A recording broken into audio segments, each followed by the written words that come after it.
Dari tadi Bapak bicara istri, anak. Ya. Bagaimana dengan ibu Bapak Ya. yang sekarang sakit? Ya. Dokter kasih tahu saya 20%. Hidupnya tinggal 20%.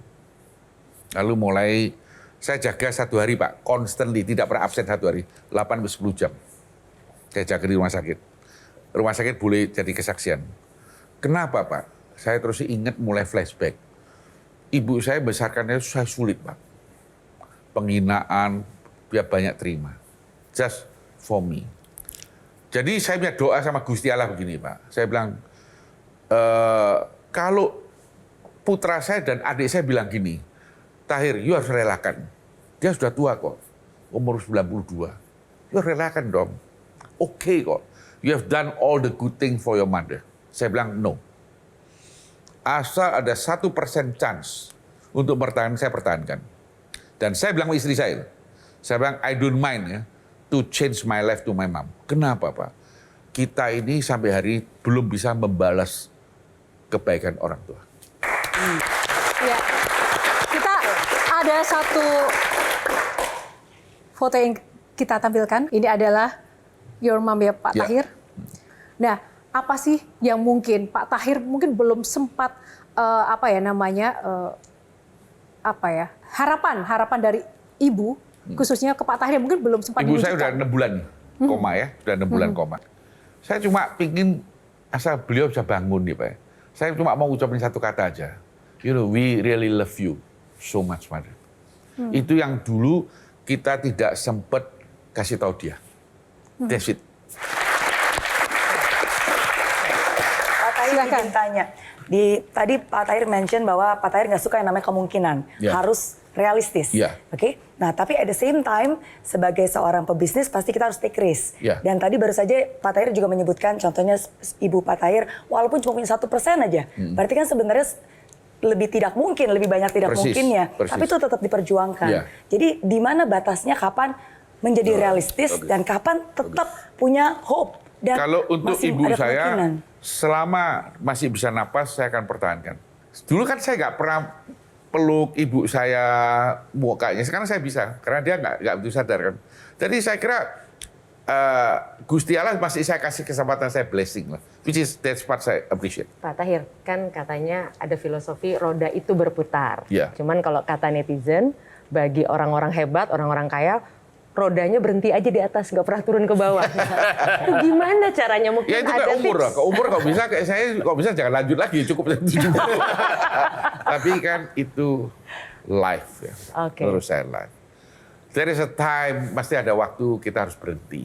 Oh. Selalu saya ingetin saya Pak, Bu, berhenti di mana is important. Saya tidak ada sesuatu yang patut diingatkan. Tetapi saya mau lihat 3 masalah. 1, saya mau lihat ibadah saya itu pas. Oh. Jadi di mata Gusti Allah pas. Centang. Kedua, saya mau lihat anak saya baik. Aduh, iya. Saya nggak mau lihat anak saya jadi anak berandal, anak nggak mau. Ketiga, Iya. saya mau lihat sebagian orang Indonesia oleh karena kehadiran saya, mereka punya hidup lebih baik. Saya lihat 3 hal ini. Tepuk tangan luar biasa. Kita lanjutkan box selanjutnya nomor berapa Pak? Saya kan sama istri saya, jadi saya pilih 2 deh. Oh 2, sepasang ya. Baik, kita buka box nomor 2. Kaya, miskin, surga, neraka. Wow.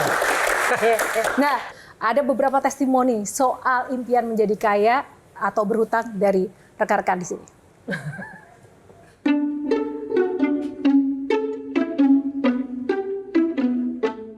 Aku pilih kaya dan berhutang. Kaya tapi berutang. Kaya meskipun punya utang. Karena rata-rata semua yang kaya tuh pasti ada hutangnya. Kalau berutang tuh ada cara buat kita untuk kerja keras untuk melunasi. Kalau dalam berbisnis misalkan mengambil pinjaman is okay. Jadi kalaupun saya harus kaya dan berhutang, kayaknya itu akan jadi pilihan.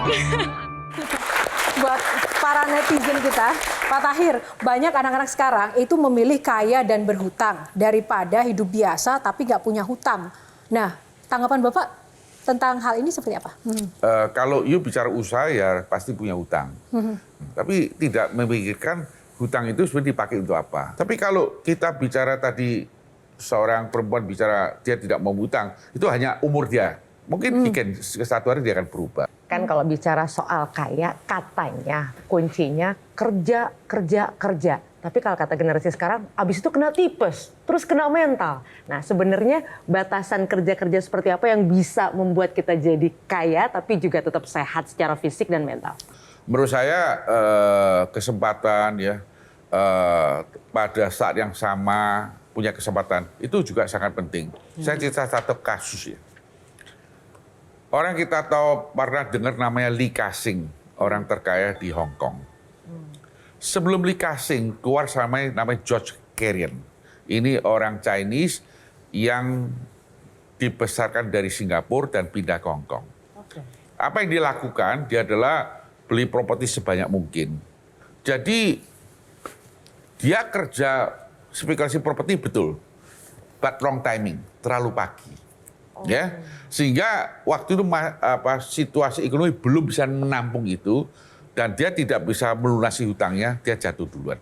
Muncullah Lee Ka-shing juga beli aset, tapi timing sudah bagus, dia menjadi kaya raya.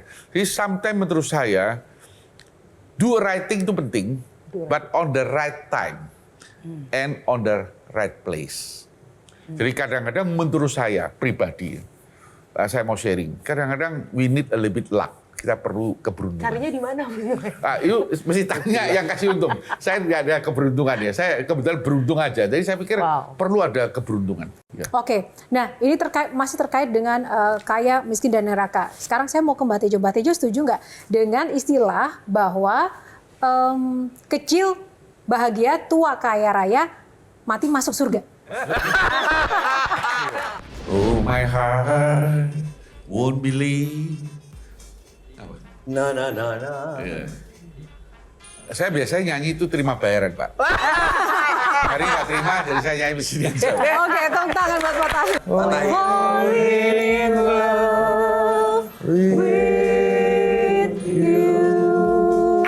sekali lagi.